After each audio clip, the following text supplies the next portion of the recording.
राजनीति की भी अजीब लीला है। समय और मुद्दों के हिसाब से दोस्त बदलते हैं और दुश्मन भी बदलते हैं। दोस्तों, ये पूरा एपिसोड राजनीति और विशेष रूप से 2024 के लोकसभा को ध्यान में रखते हुए राजनीतिक विश्लेषण करने की कोशिश है। दोस्तों, रतनलाल बोल रहा हूं और आप देख रहे हैं अंबेडकर नामा। बिहार में नीतीश कुमार बीजेपी से अलग हुए, आरजेडी से मिलकर सरकार बनाया। केसीआर मतलब तेलंगाना के मुख्यमंत्री बिहार पहुंचे। नीतीश कुमार बिहार से बाहर निकले, दिल्ली में आकर कांग्रेस के नेता राहुल गांधी, सीताराम येचुरी, अखिलेश यादव, तमाम सरीखे नेताओं से मिले। बिहार में जेडीयू दफ्तर पर जो बैनर लगा है, आप जानते हैं कि काम की बात करेंगे, मन की बात नहीं। और उत्तर प्रदेश में नीतीश कुमार और अखिलेश यादव का फोटो भी लगा हुआ है समाजवादी पार्टी के ऑफिस में कि यूपी प्लस बिहार, भाजपा बाहर। ममता बनर्जी इंपॉर्टेंट प्लेयर हैं। आखिरकार 2024 में क्या होगा? केसीआर ने कहा है कि कांग्रेस मुक्त विपक्ष बनाएंगे मोर्चा। इधर अखिलेश यादव ने भी कहा है कि उनका कोई गठबंधन ये कांग्रेस या बसपा से नहीं होगा। इस बीच तेजस्वी यादव ने एक बेहतरीन पोजीशन लिया है कि जहां पे रीजनल पार्टी मजबूत है वहां ड्राइविंग सीट पर रीजनल पार्टी को रखें, और जहां कांग्रेस मजबूत है वहां कांग्रेस ड्राइविंग सीट पर रहें। सबसे बड़ा जो लोचा है, सबसे बड़ा जो प्रॉब्लम है, वो उत्तर प्रदेश को लेकर है। क्या सपा और बसपा में चुनावी गठबंधन संभव है? मेरी ये समझ है कि यदि दोनों दलों को लगे कि बाकी रेस्ट ऑफ इंडिया में विपक्ष मजबूत हो रहा है, लग रहा है कि बीजेपी हार जाएगी, तो सपा और बसपा में पुनः एक बार गठबंधन संभव है। अभी शरद पवार की भी राष्ट्रीय कार्यकारिणी की मीटिंग दिल्ली में हुई है, और कोई भी राष्ट्रीय राजनीति, शरद पवार के नेशनलिस्ट कांग्रेस पार्टी की राष्ट्रीय कार्यकारिणी की मीटिंग दिल्ली में हुई थी। और इतना तो आपको याद रखना पड़ेगा कि राष्ट्रीय राजनीति जब होगी तो शरद पवार को माइनस कर कुछ भी नहीं हो सकता है, कांग्रेस को माइनस कर कुछ भी नहीं हो सकता है। ममता बनर्जी ने जो स्टैंड लिया है, उन्होंने कहा बिहार, उत्तर प्रदेश और बिहार, बंगाल और झारखंड, ये 3 स्टेट में ही अगर ठीक से गठबंधन हो जाए तो बीजेपी हरा सकते हैं। कांग्रेस का उन्होंने नाम नहीं लिया है। केसीआर और अखिलेश यादव दोनों ने कांग्रेस का नाम लिया है। अभी भारत जोड़ो यात्रा चल रही है। क्या होगा राजनीति के मायने, इसके मायने क्या हैं? क्या ओपोजिशन में एकता संभव है? क्या 2024 में ओपोजिशन बीजेपी को हरा सकता है? राहुल गांधी की क्या भूमिका होगी? तेजस्वी यादव की क्या भूमिका होगी? नीतीश कुमार, ममता बनर्जी, हेमंत सोरेन, केसीआर, स्टालिन, शरद पवार, तमाम बड़े नाम ले रहा हूं, क्या भूमिका होगी? कॉमन मिनिमम प्रोग्राम क्या होगा? यह देखना दिलचस्प होगा। लेकिन कांशीराम कहते थे कि हमें मजबूत नहीं, मजबूर सरकार चाहिए। इन तमाम मुद्दों पर बात करूंगा। हमारे साथ वरिष्ठ पत्रकार संजीव साहब मौजूद हैं, उनसे जानने समझने की कोशिश करेंगे, क्योंकि इनकी पैनी नज़र इस तरह की घटनाओं पर, इस तरह के डेवलपमेंट्स पर रहती है। स्वागत है संजीव जी। नमस्कार सर। नमस्कार। क्या है, कैसे चल रहा है ओपोजिशन में केसीआर और अखिलेश यादव का स्टैंड? जी देखिए, पहले तो मैं ये स्पष्ट करना चाहूँगा कि जो एकाएक पिछले 2 महीने और 3 महीने में 2 से 3 फ्रंट पे भारतीय जनता पार्टी को अब लड़ना पड़ रहा है। एक तो कांग्रेस ने जो वैचारिक फ्रंट पे भाजपा को घेरा है, और जो यात्रा है राहुल गांधी की, और मैं समझता हूँ कि वो ये नहीं शो कर रहे हैं कि हम 2024 का चुनाव लड़ने की कोई तैयारी कर रहे हैं। हालांकि एजेंडा चुनावी होगा, लेकिन उनका जो पूरा का पूरा पद यात्रा ये शो कर रहा है कि वैचारिक रूप से जो भारतीय जनता पार्टी इस देश के अंदर जो राजनीति कर रही है, हम उसके विरोध में भारत को जोड़ रहे हैं। तो भारतीय जनता पार्टी के सामने एक बड़ी चुनौती है पिछले 4-5 दिनों में जिस ढंग से यात्रा पर रिस्पॉन्स मिला है और जिस ढंग से भाजपा का की तरफ से जो प्रतिक्रियाएं आ रही हैं, वो प्रतिक्रियाएं जनरली वो तब दी जाती है जब उनको कॉन्फिडेंस लूज होने लगता है कि कहीं इस यात्रा को बहुत ज्यादा रिस्पांस तो नहीं मिलेगा, क्योंकि अभी यात्रा के 2-3 दिन ही हुए हैं। कम से कम भाजपा को 3 या 4 दिन, 10 दिन, 15 दिन, 20 दिन वेट करना चाहिए था और तमाम प्रतिक्रियाएं देते हुए। सेकंड, जो दूसरी जो तरफ गतिविधि चल रही है वो प्योर पॉलिटिकल गतिविधि है कि 2024 में भाजपा को हराओ, गठबंधन करो। वो गतिविधि जो पूरी तरह से है वो क्षेत्रीय पार्टियों की तरफ से है। अलग अलग सुर हैं, अलग अलग राग हैं, लेकिन एक मसले पे उनमें एकजुटता है कि भाजपा को सत्ता से बाहर कैसे करना है। माइनस कांग्रेस प्लस कांग्रेस, ये एक विचार विमर्श और ये एक चर्चा का विषय है कि भाजपा को आउट करने के लिए माइनस कांग्रेस होगा कि प्लस कांग्रेस होगा, कांग्रेस को लेंगे नहीं लेंगे। लेकिन वो गतिविधि एकाएक 2 साल, अभी देखिए चुनाव के 2 साल हैं और उसके पहले जिस तरह से गतिविधि देश भर में चल रही है और क्षेत्रीय पार्टियों ने जो एकजुटता दिखाई है जी कि हमने भाजपा को हटाना है। अभी भाजपा के पक्ष में कोई बड़ी क्षेत्रीय पार्टी खड़ी खुल के नहीं हुई है, 1-2 पार्टियों ने चुप्पी साध रखी है। उसमें एक चीज यहाँ ऐड कर दूं जी कि जितने इनके साथ क्षेत्रीय दल थे उनको तो खा गए। ये चाहे महाराष्ट्र गोमांतक पार्टी हो तो नामो निशान मिट गया। शिवसेना का हाथ पकड़े गए थे, वहां भी शिवसेना को तबाह कर दिया। नीतीश कुमार की पार्टी को तोड़ मरोड़ कर रहे थे, जैसा कि आपने देखा मणिपुर में 5 विधायक लुट गए। टूट गए। और नड्डा ने भी कहा कि क्षेत्रीय पार्टी को हम खत्म कर देंगे। इसका मतलब ये एग्जिस्टेंस की लड़ाई है क्षेत्रीय दलों को ये महसूस होने लगा है जी कि हमारे जो बेसिकली कांग्रेस मुक्त भारत नहीं, अब तो ये पूरी तरह से विपक्ष मुक्त भारत की बात हो रही है, जिसमें कांग्रेस के साथ साथ हमें भी ये मुक्त, हमसे भी मुक्त होना चाहते हैं। हमारा भी राजनीतिक रूप से या राजनीतिक जो जमीन है उसको खत्म करके पार्टी को अरब सागर, हिंद महासागर, बंगाल की खाड़ी जहां फेंकना हो वो फेंकना चाहते हैं। इसमें 2-3 क्षेत्रीय दलों की चुप्पी देखने वाली है। नवीन पटनायक की चुप्पी देखने वाली है अभी। जगन मोहन रेड्डी चुप हैं, चंद्रबाबू नायडू चुप हैं, आंध्र प्रदेश के और जो उड़ीसा के जो 2 बड़े प्रमुख राजनीतिक दल हैं जो सत्ता में रहे हैं, जिनकी अपोजिशन में भी अभी भूमिका है आंध्र प्रदेश में नायडू की, चाहे वो बेशक सत्ता में नहीं है। ये 3 दलों को छोड़ दिया है। तमाम दलों ने एक अपना मोर्चा और एक अपना स्टैंड क्लियर कर दिया है कि हम कहाँ हैं, कहाँ स्टैंड कर रहे हैं। हाँ, ये अलग बात है कि अलग अलग क्षेत्रीय दल अलग अलग तरीके से इस मोर्चेबंदी के लिए जुटे हुए हैं। इसमें जो सबसे बैलेंस्ड अप्रोच फिलहाल जो है बिहार के मुख्यमंत्री का नजर आ रहा है, जो वो चाहते हैं कि सारे विपक्षी दल एकजुट हों, कोई माइनस कांग्रेस की बात ना हो, कोई माइनस आम आदमी पार्टी की बात ना हो, कोई माइनस केसीआर की बात नहीं हो। आम आदमी पार्टी, कांग्रेस, केसीआर जो तमाम दल हैं वो इकट्ठा होकर मोर्चेबंदी करें। एक मजबूत इकट्ठा विपक्ष जिसमें एक तरफ बीजेपी हो और एक तरफ सारा क्षेत्रीय दल और कांग्रेस हो। ये नीतीश कुमार का स्टैंड है। तेजस्वी यादव का भी स्टैंड क्लियर हो गया है कि वो चाहते हैं कि जहां कांग्रेस मजबूत है, भाजपा के सामने कांग्रेस लड़े, और जिन राज्यों में कांग्रेस कमजोर है वहां पे क्षेत्रीय दलों के लिए वो उनको स्पेस छोड़े, उनको क्षेत्रीय दलों को ड्राइविंग सीट पे लेके दे दे और खुद वो पैसेंजर वाली सीट पे कांग्रेस बैठे। ठीक। लेकिन इसी बीच जो मुलायम सिंह की यादव समाजवादी पार्टी की जो स्टैंड है, जो आज अखबारों में दिखा है, वो स्टैंड बड़ा ही एक अजीब सा है कि हम कांग्रेस और बसपा से कोई समझौता नहीं करेंगे। ठीक है, उसके 2 कारण हो सकते हैं। एक पहला कारण कि जो पीछे विधानसभा चुनाव हुआ था उसमें समाजवादी पार्टी का वोट बढ़ा है। बेशक वो सत्ता में नहीं आए, लेकिन उनका वोट जो है 22% से 31% पहुंचा, और बसपा का वोट जो है 22% से घट के 9-10% पे पहुंच गया।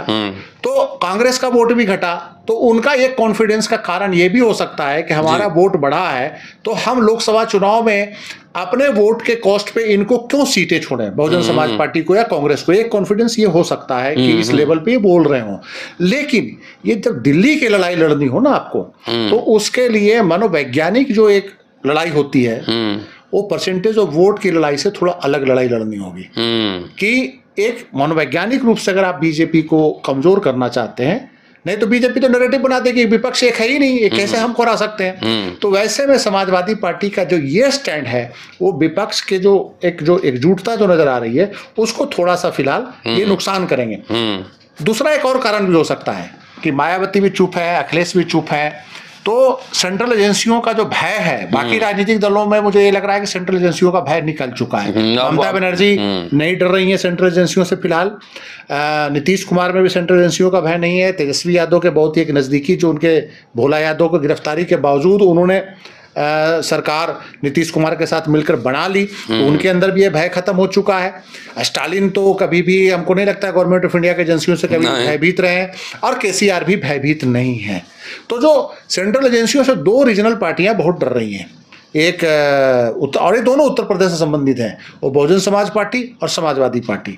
दोनों में के बारे में राजनीतिक गलियारों में चर्चा है कि ईडी और सीबीआई का डर इनको बहुत सताता है। लेकिन भाई सवाल ये है कि इस डर से कितने दिन तक, अगर आपको राजनीति भी है तो राजनीति छोड़ दो, अब अगर राजनीति करनी है तो ईडी और सीबीआई का डर खत्म करो, नहीं तो आपको वो पॉलिटिकली खत्म कर देंगे।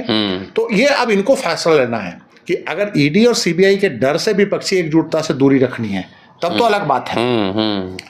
और अगर सिर्फ वोट बैंक की पॉलिटिक्स के लिए अगर आप वो चाहते हैं कि सपा और बसपा से, कांग्रेस और बसपा से हम समझौता नहीं करेंगे, तो आप मनोवैज्ञानिक लड़ाई में बीजेपी से हारेंगे और बीजेपी आपसे वहां आगे निकलेगी। और उत्तर प्रदेश में तो निश्चित रूप से भाजपा को इसका लाभ मिलेगा अगर आप कांग्रेस और बहुजन समाज पार्टी से कोई एकजुट विपक्ष की बात नहीं करते हैं। तो अब बात रही ममता बनर्जी की। ममता बनर्जी लगातार 2-3 अभी ऐसे फैसले थे जिससे लग रहा था कि वो बीजेपी से बहुत ज़्यादा लड़ाई लेने के मूड में नहीं है। जैसे जिस ढंग से उन्होंने मार्गरेट अलवा का सपोर्ट नहीं किया, जब वैचारिक लड़ाई आप भाजपा से लड़ रहे हैं तो आप मार्गरेट अलवा को सपोर्ट देने में आपको क्या समस्या थी?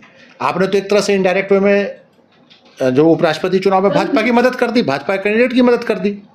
तो मेरा ये कहना है कि ममता बनर्जी जो है वो कभी लगता है कि बीजेपी से नज़दीकियां बढ़ा रही हैं या चैनल खुला रखना चाहती हैं कि कल को 2024 के बाद बीजेपी के साथ भी जाना पड़ सकता है। लेकिन अभी जो लेटेस्ट जो उन्होंने भाषण दिया कहीं पे, तो उन्होंने यही कहा कि सारा विपक्ष एकजुट होगा, और माइनस कांग्रेस उन्होंने बात नहीं करी, कुछ नहीं कहा। उन्होंने कहा कि हेमंत सोरेन भी होंगे उसमें, नीतीश कुमार भी होंगे, आरजेडी भी होगी, तेजस्वी यादव भी होंगे, हम भी होंगे।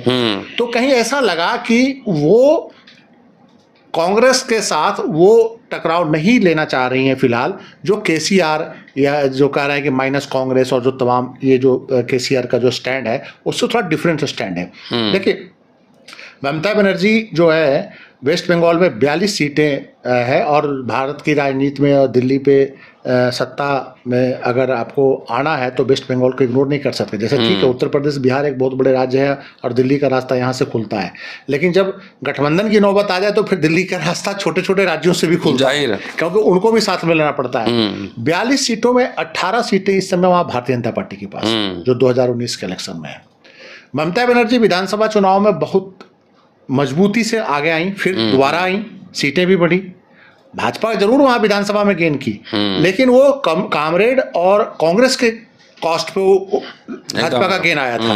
ममता बनर्जी अपना जो सपोर्ट था उसको बचा कर रखी। तो जो बंगाल वेस्ट बंगाल में जो ममता बनर्जी का परफॉर्मेंस अगर विधानसभा चुनाव की तरह रहा तो भाजपा की मुश्किलें बंगाल में बढ़ेगी। जो 18 सीटें उनको आई थी वो घट जाएगी। झारखंड में जिस ढंग से हेमंत सोरेन के खिलाफ जो अभी वहाँ पे मुहिम चला केंद्र सरकार का किसी ढंग से अपदस्थ करने की, उनकी सरकार गिराने की, तो कहीं ना कहीं हेमंत सोरेन की खामियां छुप गई।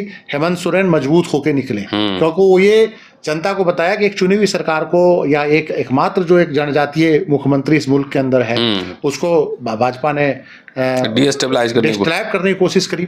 तो वो कहीं ना कहीं हेमंत सोरेन को भी गेन मिला है वहां पे। और बिहार में तो टोटल राजनीति ही बदल गई है। अगर विधानसभा चुनावों का अगर आंकड़ा देखें, परसेंटेज ऑफ वोट तो 22% विधानसभा में आरजेडी को मिला है और 15-16% नीतीश कुमार और आरजेडी को मिला है। अगर ये वोट इकट्ठा होता है तो निश्चित रूप से बिहार में तो भाजपा के लिए बहुत ही बुरा परिणाम आएगा।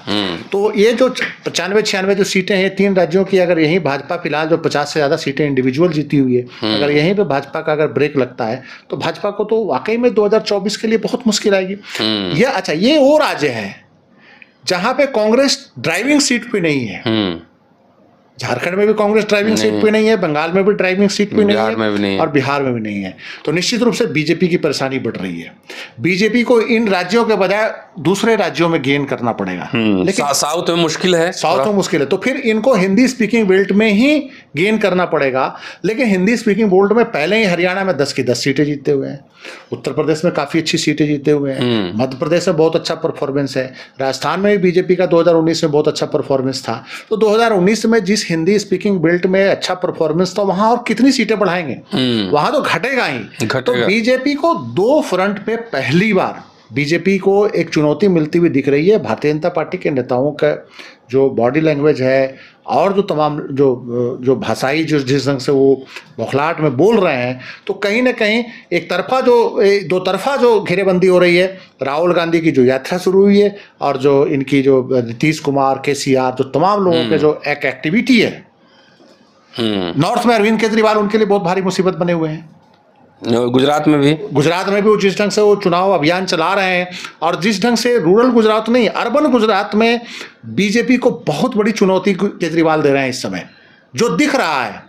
जो आप तमाम खबरों के एनालिसिस कीजिए, डीप एनालिसिस कीजिए, तो वहां पे दिख रहा है कि केजरीवाल अर्बन गुजरात में भाजपा के लिए बहुत बड़ी चुनौती बने हुए हैं, और भाजपा को पूरी ताकत केजरीवाल से अर्बन गुजरात में निपटने में लगानी पड़ रही है। अब ये देखिए भाजपा की परेशानी कि उधर राहुल गांधी की यात्रा निकल रही है और इधर केजरीवाल गुजरात में सरदर्द बने हुए अर्बन गुजरात में, जहां पिछली बार सत्ता ही गुजरात की जो भाजपा को मिली थी वो अर्बन गुजरात को मिली थी, क्योंकि रूरल गुजरात में कांग्रेस का परफॉर्मेंस बहुत बेहतर था।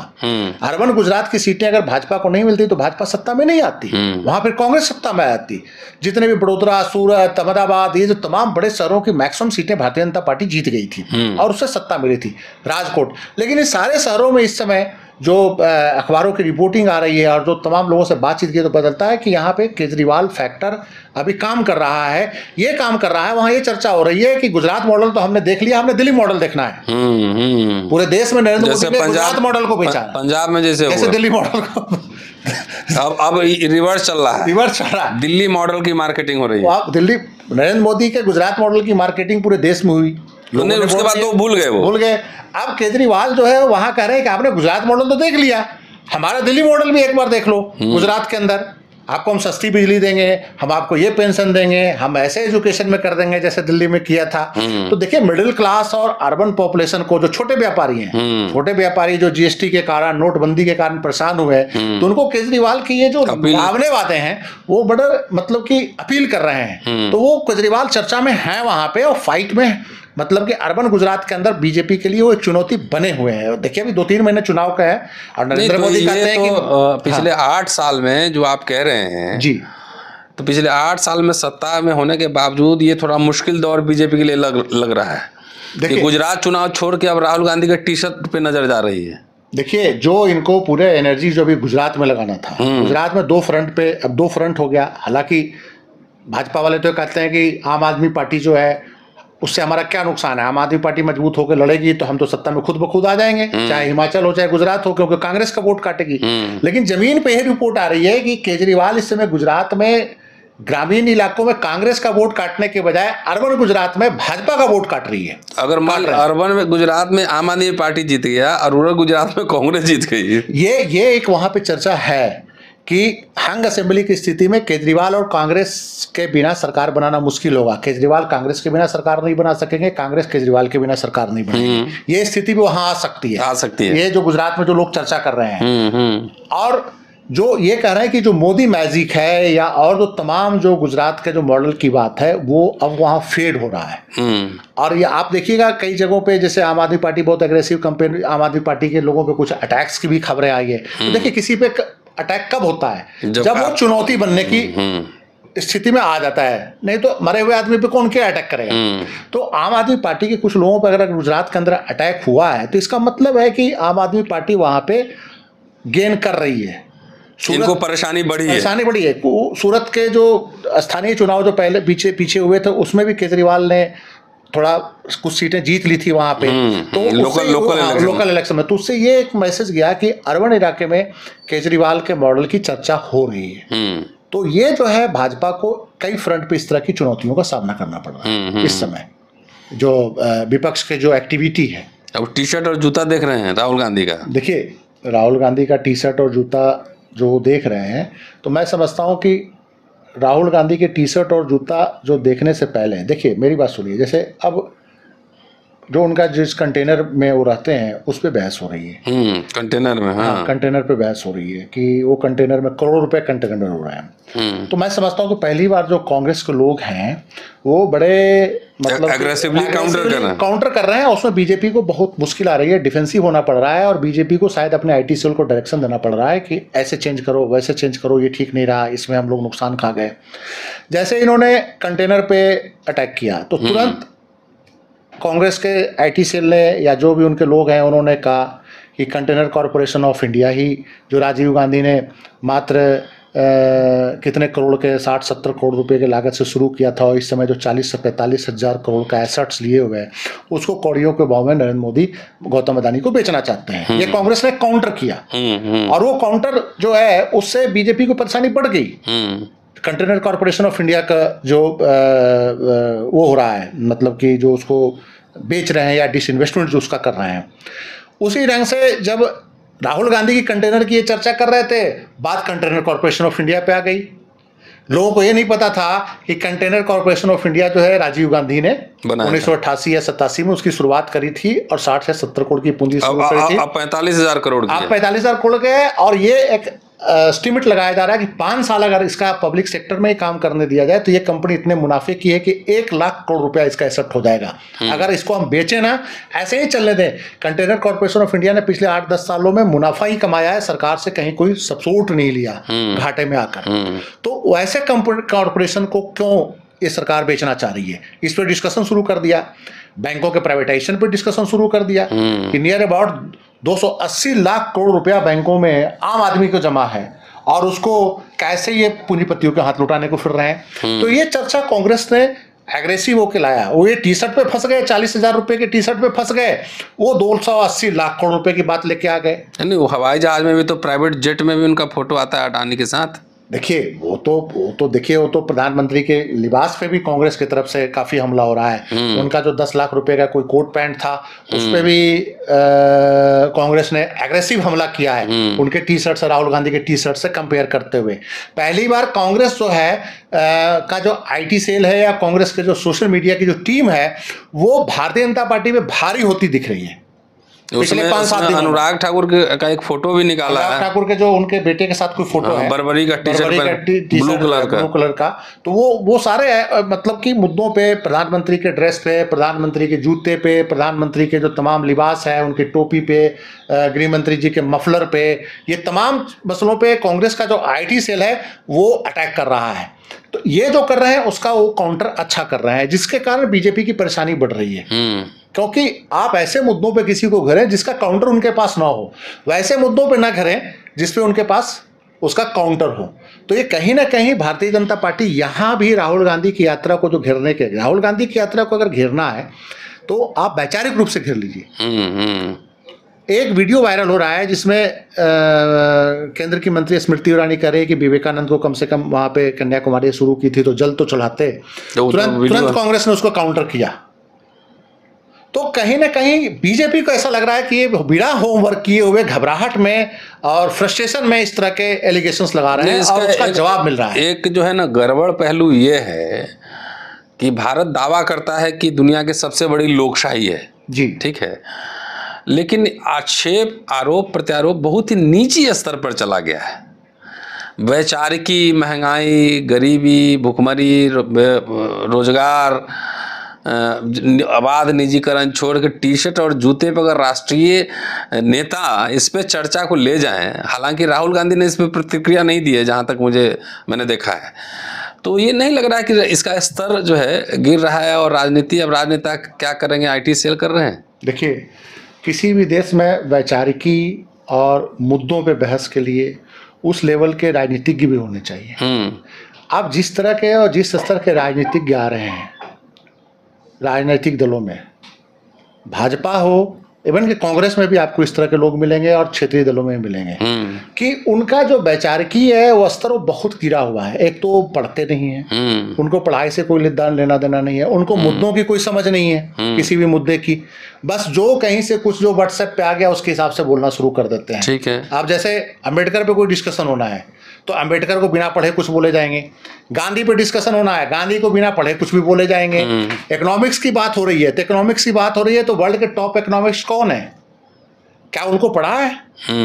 हमारे वित्त मंत्री ने थॉमस पिकेटी को पढ़ा है? वर्ल्ड के जो टॉप इकोनॉमिक्स जितने भी हैं, केन्स हो, मार्शल, जो भी बड़े बड़े इकोनॉमिक्स थे, क्या उनको पढ़ा है? देखिए पहले जो नेता जो आते थे वो अलग अलग जो नेता होते थे अलग अलग बैकग्राउंड के होते थे। कोई अगर अनपढ़ नेता है तो उसकी जो रूरल डेवलपमेंट पे जो समझ थी वो उसका कोई मुकाबला नहीं था। 1990 से पहले, 1980 से पहले डॉक्टर अंबेडकर ने एक बार कहा था, पार्लियामेंट बहस चल रही थी कि चुनाव लड़ने के लिए डिग्री एक पैरामीटर रखा जाए जी। इस पे डॉक्टर अंबेडकर इसके खिलाफ थे जी। उन्होंने कहा था कि कई लोग ऐसे होते हैं जिनके पास फॉर्मल डिग्री नहीं होती है, लेकिन उनको जो समझ होती है गांव की, राजनीति की, अर्थव्यवस्था की, वो किसी डिग्रीधारी से ज्यादा होती है। अगर कोई जनजातीय मुद्दे पे बात करना है तो उस इलाके में जो फील्ड में काम कर रहा है, बेशक वो बहुत पढ़ा लिखा ना हो, 10वीं पास भी ना हो, लेकिन उस मुद्दे को जितना बेहतर तरीके से वो समझ सकता है, अगर मंत्री बनाने पे वो जनजातीय समस्याओं को दूर कर सकता है, वो हार्वर्ड रिटर्न नहीं कर सकता। अब इकोनॉमिक्स की जहां बात होगी तो इकोनॉमिक्स पे निश्चित रूप से ऐसे आप बंदे को बैठाइए कि जिसकी इकोनॉमिक्स की समझ हो। तो हर राजनीतिक दलों में इस तरह के लोग अब आ चुके हैं जिनको जिस विषय का एक्सपर्ट माना जाता है उस एक्सपर्ट का एबीसीडी नहीं पता होता है। कोई अपने आप को गांधी का विशेषज्ञ और जन स्वराज जैसे एक बिहार में यात्रा निकल रही है, लेकिन वो हिंद स्वराज भी नहीं पढ़े होंगे जो गांधी का एक बेसिक है। गांधी का हिंद स्वराज भी नहीं पढ़े होंगे।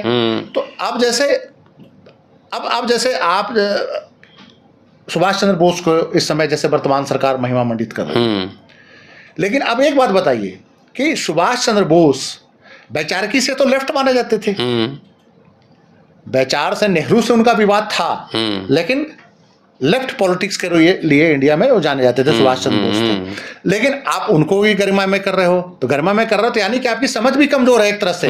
सुभाष चंद्र बोस की आइडियोलॉजी क्या थी? आप सिर्फ नेहरू के काटने के लिए एक लेफ्ट लीडर को ग्लोरीफाई कर रहे हो। इनका अपना कुछ नहीं है। सुभाष चंद्र बोस राइट तो नहीं थे ना, मेरी समझ तो इतनी है, मैं अपना कुछ नहीं है, लेकिन उस चक्कर में कहीं आप ऐसे बंदे को क्यों ग्लोरीफाई कर रहे हो जो आपसे वैचारिकी रूप से मतभेद रखता था? सुभाष चंद्र बोस का विचार राइट विंग से नहीं था।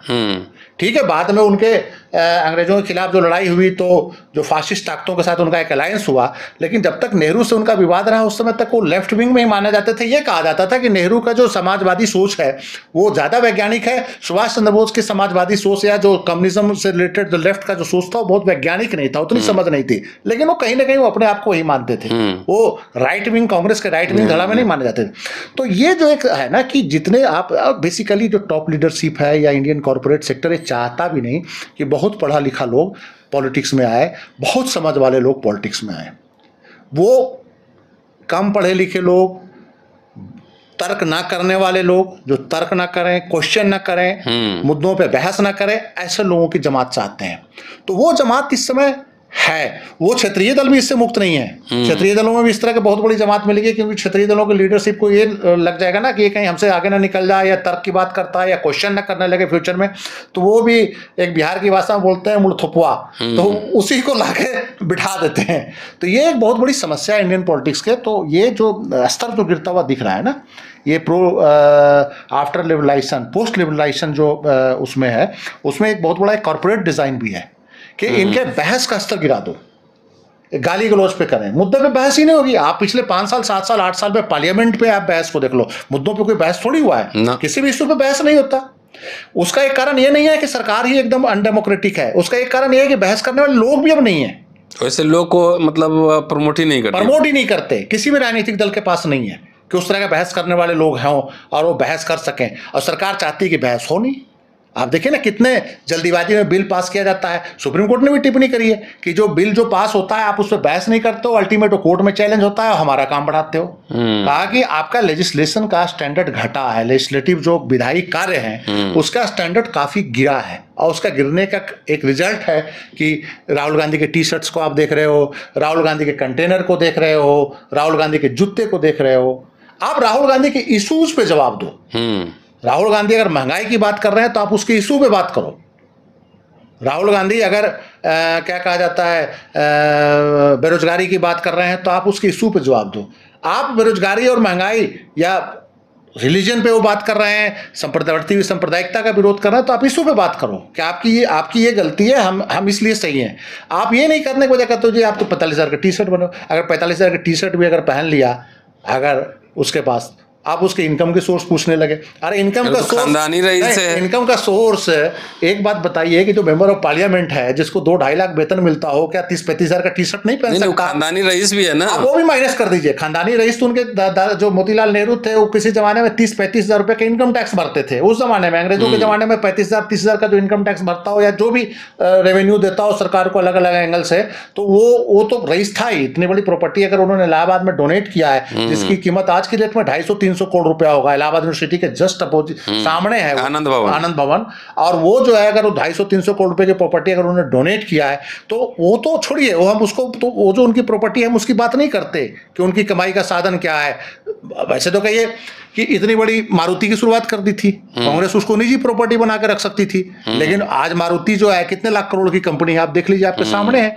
बात ये नहीं है, बात ये है कि एज ए सांसद क्या वो 30-35 हजार का टी शर्ट नहीं खरीद सकते? यहाँ तो जो 1 लाख रुपया 50 हजार का सैलरी रहता है वो भी शौकीनी में 30-35 हजार का टी शर्ट खरीद लेता है, 20,000-15 हजार का जूता डाले हुए घूमता है बाजार में।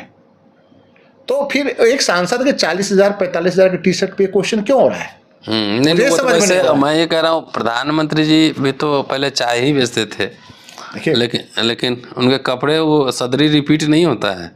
ये तो देखिए, मैं यही कह रहा हूँ कि यही तो भाजपा के IT सेल को सोचना चाहिए था कि आप उनके टी शर्ट पे क्यों हमला कर रहे हो। उन्होंने वो वैसे ही उन्होंने अटैक किया प्रधानमंत्री के 10 लाख के सूट पे। कुल मिला जुला कि भाजपा के IT सेल को जबरदस्त टक्कर दे रही कांग्रेस की IT। फिलहाल जो सोशल मीडिया जो है कांग्रेस के। चलिए संजीव जी, शरद पवार एक बड़े मजे हुए राजनीतिज्ञ हैं जी। लंबे समय 50 साल उन्होंने राजनीति की होगी, अभी उनकी राष्ट्रीय कार्यकारिणी हुई है जी। क्या भूमिका होगी पूरा मध्य प्रदेश, महाराष्ट्र और पूरे केंद्र की राजनीति में?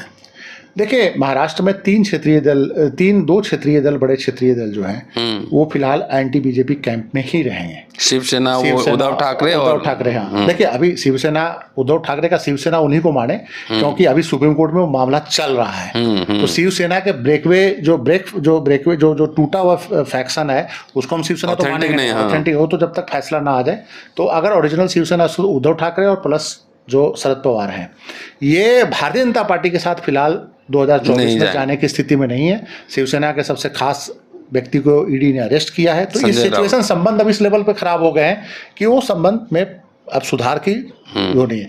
शरद पवार इस उम्र में भाजपा के साथ जाके अपना जो एक इमेज है वो खराब नहीं कर सकते, और कांग्रेस तो भाजपा के साथ जा नहीं सकती।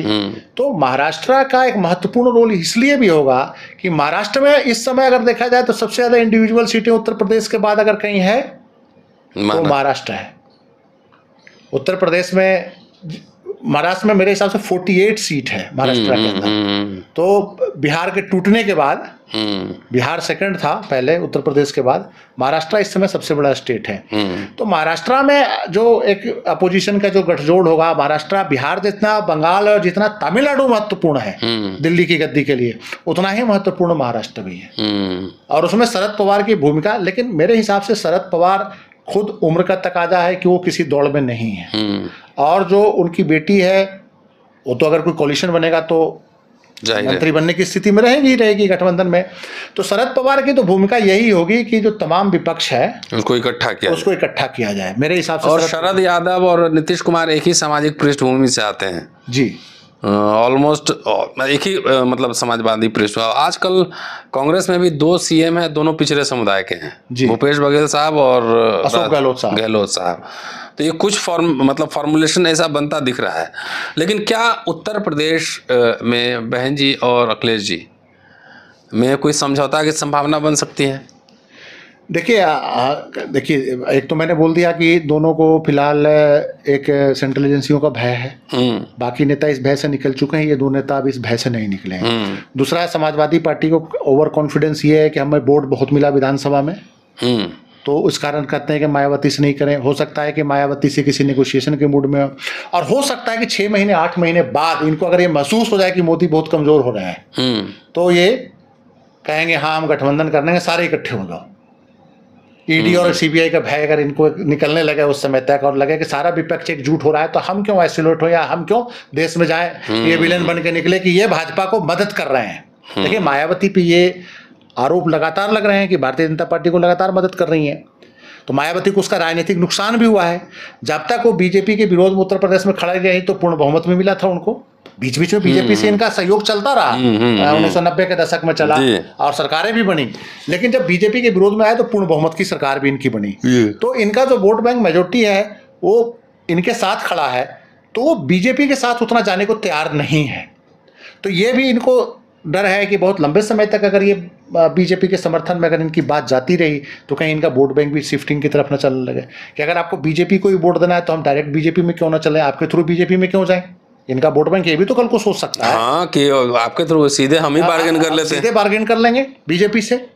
और बीजेपी उस तरह की कोशिश करती रहती है, कुछ ना कुछ नेता उस ढंग से स्थापित करते रहती है। उत्तर प्रदेश में 1-2 लोगों को उन्होंने राज्यसभा भी दिया इसी तरीके से, मायावती के वोट बैंक के मद्देनजर रखते हुए, जैसे बृजलाल को दिया, उन्होंने राज्यसभा दिया बृजलाल को।